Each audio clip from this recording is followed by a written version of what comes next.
All right, welcome to the deep dive. Today, we're diving into a huge topic, improving your English speaking skills. We've got a comprehensive guide here that we'll be pulling from. Awesome, sounds good. Yeah, our mission basically is to sift through all this info and extract those really impactful, actionable things you can start using like right now. Right. I think a lot of people run into this problem. There's just so much information out there. It's overwhelming, right? Yeah. Totally overwhelming. So how do you even get started? Exactly. So no matter what your reason is for wanting to speak English better, whether it's for your job or just, personal connections, this is the place to be. We're going to make it easy, no stress. Okay, so let's jump right in. First up, solo practice. Think of it as your own personal language lab. No white coat required, thankfully. Yeah, lab coat optional. Definitely optional. So the foundation here is simply talking to yourself. I know it sounds a little crazy, but hear me out. It works, though. It does.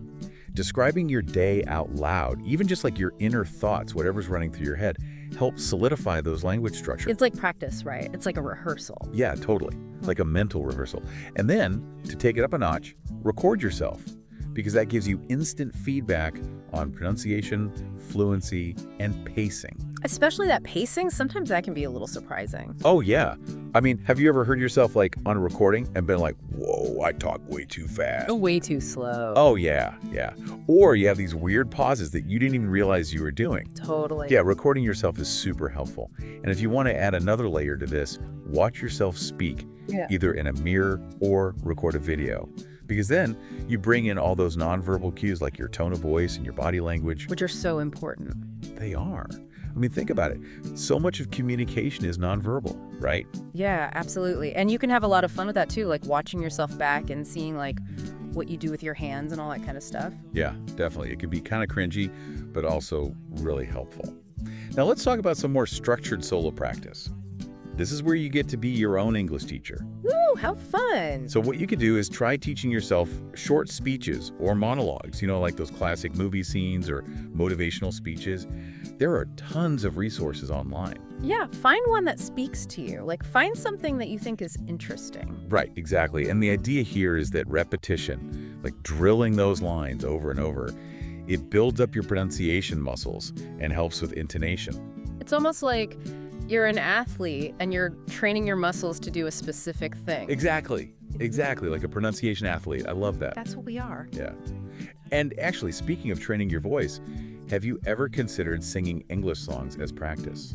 Oh, yeah. Actually, there's research that shows that can really help with pronunciation, rhythm, and vocabulary. I mean, it's fun too, right? Yeah, absolutely. Way more fun than just reading flashcards, so crank up the tunes and get singing. And don't worry about how good your voice is. It's just about getting those sounds out there. Exactly. And along those same lines, memorizing poetry can be really helpful too, for rhythm and flow. Okay, moving on. Let's talk about actively engaging with English media. Really actively. Not just passively watching TV, right? No. So one thing you could do is read aloud, like articles or even just sections of a book. It bridges that gap between the written word and the spoken word. And it helps you get used to seeing a word and then saying it, which can be different sometimes. Yeah, for sure. Another thing is imitating characters from shows or movies, try to match their tone and their delivery. Because they've been coached, so you're kind of getting free coaching from a professional. That's a great point, yeah. And then another one that I like to do is narrate my day, even just in my head. I'm walking to the store now, I need to buy milk. I do that too, all the time. It's like getting yourself used to thinking in English. Exactly. And then you can even take that a step further and commentate on stuff you're doing, oh, I'm making this amazing dinner. It's going to be delicious. And I think what's cool about that too is you start to pick up vocabulary that's specific to your hobbies. Yes. That's a really good point. If you're really into sports or video games, you'll naturally start using more specific vocabulary related to those areas. Yeah, definitely. And I think another fun thing to do is, find some kind of online game where you can use voice chat. Yeah, that's a great idea, video messaging with other learners, or even just playing a game like Taboo by yourself. Oh yeah, describe a word without saying certain other words. That's a good one. Yeah, it's really good for building up those circumlocution skills. And then something else that's kind of a sneaky way to practice is changing the language on your virtual assistant to English. Oh, that's a good one. I hadn't thought of that. It's like low pressure practice, right? You're just giving commands, but you're doing it in English. Yeah, very clever. Okay, now, a lot of people get stuck on this idea of solo practice because they're like, okay, but what do I actually talk about? And our source has this really helpful table of conversation starters organized by theme. You've got daily life, hobbies, travel, opinions, hypothetical scenarios. It's so useful. Yeah, like for instance, one of the questions is, if you could travel anywhere in the world right now, where would you go and why? That's a good one. Right. So just having these ready to go removes that, barrier. Okay, let's move on to another super effective technique, shadowing. Have you ever heard of this? Yeah, it's this cool technique where you basically repeat audio from a native speaker, like at the same time they're speaking. Yeah, you're basically their echo. And this was really popularized by a linguist named Alexander Arcuelles. The whole point of shadowing is to train your mouth muscles, to get used to making those English rounds. And you also internalize that natural flow and rhythm of the language. And like all the little nuances of connected speech, right? Exactly. All the subtle stuff that you wouldn't even necessarily notice unless you're really paying attention. Right. So the key here is selecting the right audio or video. Ideally, choose something with your target accent, so like American, British, Australian, whatever you're aiming for. And then also make sure the speaker has really clear articulation. Actors are usually a good choice for this. Yeah, and you want something that's engaging. If you're bored, you're not going to want to do it. Right, for sure. You want to actually enjoy what you're listening to, and then keep it relatively short, like 1 to 5 minutes. You don't want to overwhelm yourself. Yeah, start small. And transcripts are so helpful. Like, if you can find audio or video that comes with a transcript, that's gold. Oh yeah, transcripts are your best friend. Okay, so how do you actually do this? First, just listen to the clip once through to get the context. Then listen again when you read the transcript. And then the third time, you're going to repeat along simultaneously without pausing, even if you make mistakes. And the initial focus here is on rhythm and intonation, not necessarily perfect pronunciation. Right, don't worry about getting every single word right at first. It's more about the overall flow. Yeah, exactly. And if you're using video, try to mimic the speaker's mouth movements. It might feel silly, but it really helps. Yeah, get those facial muscles working too. For sure. And then record yourself doing this and compare it to the original. That way you can spot areas where you need to improve. You can focus on specific sounds or words that are tripping you up. Yeah, and as you get more comfortable, you can try some more advanced strategies, like try shadowing without the transcript, or vary the words slightly as you go along. Maybe focus on a specific sound that you find challenging. Break down those longer sentences into smaller chunks, and then gradually increase the speed as you get better. Right. It's all about building up those skills over time. And speaking of advanced strategies, there's this whole thing about prosody in English. Do you want to explain that a bit? Oh, yeah. So prosody is basically the music of language. It's the rhythm, the stress, the intonation, all the stuff that gives English its natural flow. Right. It's what makes spoken English sound so dynamic, not like a robot. Yeah, exactly. So as you get better at shadowing, you can start to pay more attention to these subtle prosodic features. And if you're using video, you can even try mirroring the speaker's gestures and body language. Oh, that's a cool idea. Yeah, it's a little next level, but it can be fun. And don't be afraid to get feedback from teachers or even use AI tools to analyze your pronunciation. Yeah, technology can be really helpful here. And then the ultimate goal is to be able to shadow at native speed. Like, that's the real challenge. No, right. That's when you know you've really mastered it. Okay, so we've talked about solo practice, we've talked about shadowing. Now let's move on to conversational partners, which is where you get to put all those skills to the test. So first up, language exchange.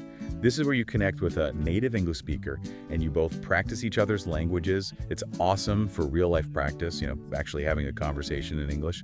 And it also exposes you to more natural language like idioms and slang. It's such a good way to build confidence, too. Oh, for sure. Because you're in a low-pressure environment where everyone's learning. Yeah. And it's a really cool way to learn about different cultures, too. Absolutely. And there's so many platforms out there where you can find language exchange partners. A lot of them are free or really low cost. Yeah, it's amazing. Yeah. And it's a really cool way to, connect with people from all over the world. Right. You can find people who share your interests. It's really fun. Yeah. And the cool thing is, you're both learners and teachers. That's a good point. You're helping each other out. And it's really beneficial to interact with different native speakers because you get exposed to different accents and ways of speaking. Yeah, that's so true. It broadens your listening comprehension so much.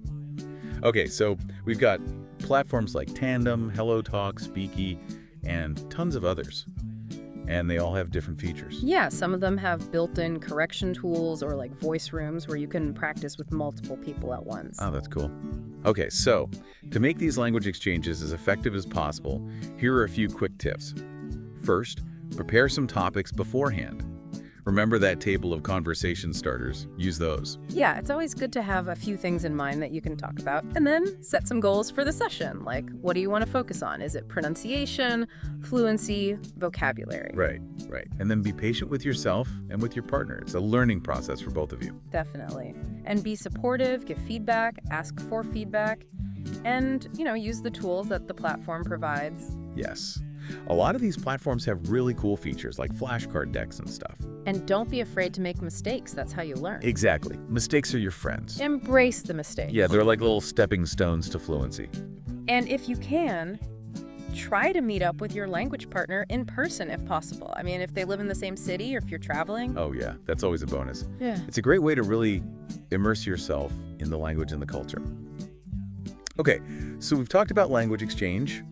Now let's talk about AI, because artificial intelligence is playing a bigger and bigger role in language learning. It's so cool, right? It is, and it's becoming more accessible all the time. So we've got these AI chatbots now that are basically 247 practice partners. You can have a conversation with them anytime, anywhere. Yeah, no scheduling conflicts. Exactly. And a lot of them offer personalized learning and instant feedback on your grammar and vocabulary, sometimes even pronunciation. It's like having a teacher in your pocket. Yeah.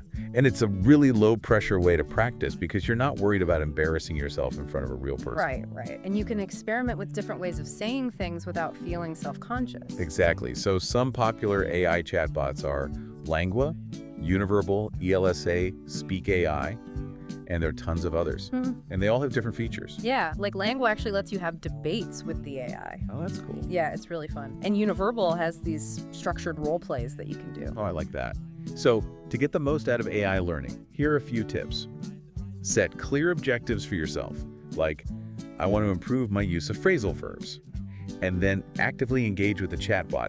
Ask questions, express your opinions. Yeah, don't just give one-word answers. Treat it like a real conversation. And vary the topics you talk about. Don't get stuck in a rut. And then pay attention to the feedback that the chatbot gives you and try to incorporate it into your speaking. Yeah, exactly. And then remember, AI is a tool to enhance your learning, not to replace human interaction. Right. It's not about isolating yourself. It's about using all the resources available to you. Okay, so we've covered a lot of ground here, but there's one more really important piece to talk about, and that's consistency. Like, how do you actually make all of this a habit? Because that's the key, right? It's not about doing a marathon session once a month. It's about making it part of your daily routine. Exactly. And research has shown that short daily practice, even just 15 to 60 minutes, is way more effective for long-term learning than infrequent long sessions. It's kind of like exercise, right? You wouldn't expect to get in shape by going to the gym for 5 hours once a year. Yeah, that's a great analogy. So why does this work? Well, daily practice builds cognitive flexibility, improves fluency, makes recall automatic, and boosts motivation. And it also takes advantage of something called the spacing effect, which basically means that you learn better when you space out your study sessions over time. It's like giving your brain time to absorb the information. Exactly. So to build this routine, set realistic goals for yourself. Don't try to do too much too soon. And then integrate practice into your daily schedule. Like maybe you listen to an English podcast during your commute or do some shadowing while you're cooking dinner. Yeah, find those little pockets of time in your day and use varied resources to keep things interesting. Right. And if you can, find a study buddy to keep you accountable. And most importantly, make it enjoyable. Yes. If you're not having fun, you're not going to stick with it. Okay, now another important aspect of all of this is tracking your progress. Like, how do you actually know you're getting better? Because it's easy to get discouraged if you don't feel like you're making progress. Exactly. So tracking your progress helps you stay motivated, Right. and it also helps you see what's working and what's not. Right. It's about identifying your strengths and weaknesses so you can adjust your strategies. And even small, everyday improvements are indicators of progress. Yeah, like if you find yourself understanding more of a movie without subtitles, or if you can express yourself more easily in a conversation, those are wins. Celebrate those wins. Absolutely. Those are huge. And there are lots of practical ways to track your progress.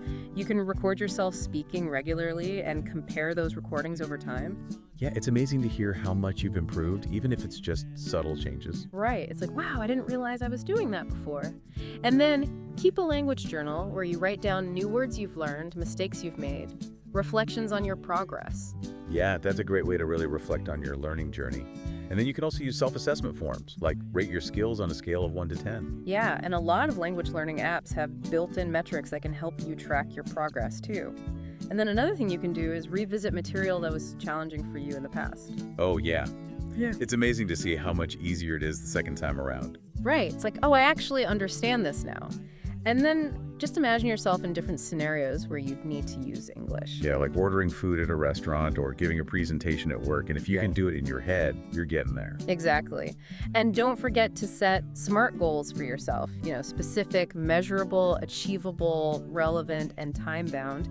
That way you can break down your big goal of speaking English fluently into smaller, more manageable steps. Yeah, that's such a good point. Yeah. And then if you want a more formal assessment of your progress, you can consider taking standardized tests like the TOEFL or the IELTS periodically. Yeah, those can be helpful for benchmarking your progress. And there are also lots of free online level tests that can give you a general idea of where you stand. Right, right.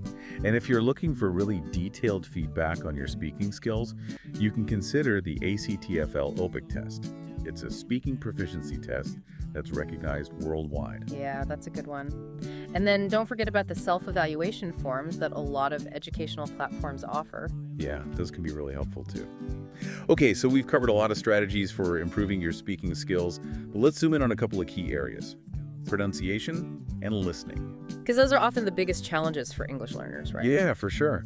So pronunciation can be tricky because English has so many sounds that don't exist in other languages. And then there are all those silent letters and weird spellings. Yeah, English spelling is a nightmare sometimes. And then you've got the th sounds, vowel length, consonant clusters, intonation, rhythm. It's a lot to juggle. It is. And I think a lot of learners get really hung up on trying to sound perfectly native-like, but the most important thing is to be clear and understandable. Right. Focus on stress and intonation rather than perfect articulation. Like, if you can get those right, people will be able to understand you, even if your accent isn't perfect. Exactly. So what can you do to improve your pronunciation? Well, one thing is to focus on individual sounds, like the phones of English. Yeah, and you can use phonetic transcriptions to help you understand how those sounds are produced. The IPA, the International Phonetic Alphabet. Right, the IPA. It looks intimidating, but it's actually really helpful once you get the hang of it. And then listen to English audio as much as possible, like podcasts, audiobooks, anything you enjoy. Yeah, immerse yourself in the sounds of the language. Exactly. And when you're practicing, speak slowly and enunciate clearly. Don't be afraid to exaggerate the sounds. Yeah, and research how your mouth and tongue should be positioned to produce different sounds. Oh yeah, there are tons of diagrams and videos online that can help with that. And then practice tongue twisters and minimal pairs. Yeah, those are classic pronunciation exercises for a reason. And sing karaoke. It's a fun way to work on those tricky sounds. Yeah, that's a good one. And then find a pronunciation model that you admire, like a favorite actor or news anchor, and try to imitate their way of speaking. And pay attention to word stress and reduced speech, like how native speakers don't pronounce every syllable equally. Yeah, that's one of those subtle things that can make a big difference in how natural you sound. And then record yourself speaking and listen back critically. And don't be afraid to ask for feedback from native speakers or teachers. And if you're really serious about improving your pronunciation, you can even consider accent reduction classes or working with a speech therapist. Yeah, those can be really helpful. And then there are also tons of resources out there like pronunciation apps, online dictionaries with audio, YouTube channels dedicated to pronunciation. It's like a whole world of resources at your fingertips. Okay, so we've talked about pronunciation. Now let's talk about listening, because these two skills are so closely intertwined. Like, you can't really improve your speaking without improving your listening. Right, listening is the foundation of speaking. You need to hear the sounds of the language before you can produce them yourself. Exactly. So listening exposes you to natural language, authentic pronunciation, vocabulary, grammar, intonation, everything. And it's not just passive listening, it's active listening. Right, be present in the moment, engage with the speaker, make eye contact, use body language to show you're listening, don't interrupt. Yeah, all those good listening habits. And then, to really make it active listening, try to paraphrase what the speaker is saying, reflect back their emotions, ask clarifying questions. Yeah, and take notes if that helps you. Try to predict what the speaker is going to say next. Summarize what you've heard. Build up your vocabulary by noting down new words and expressions. Right. And watch movies and TV shows without subtitles if you can. Yeah, that's a great way to challenge yourself. And engage in conversations with native speakers as much as possible. And remember, shadowing is also a form of listening practice. Oh, yeah, that's true. You're really paying attention to the sounds of the language when you're shadowing. Exactly. And then there are specific listening exercises you can do, like dictogloss, where you listen to a short passage and try to write down everything you hear. Or you can practice with chunks of language, like phrases or idioms. And then repeated listening is also really helpful. Yeah, listen to the same audio multiple times and try to pick up new details each time. And focus on listening for specific information, like the main idea or supporting details. Yeah, those are all great tips. Yeah. Okay, so how does all of this active listening actually improve your speaking?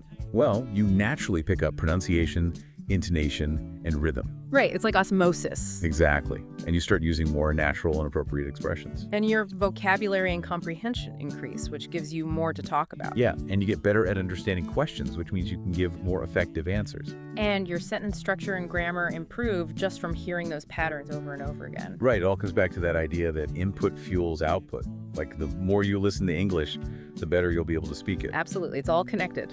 All right, so we've covered a lot of ground here. Let's wrap things up. What are the key takeaways for our listeners? Well, the main message is that improving your English speaking is totally achievable.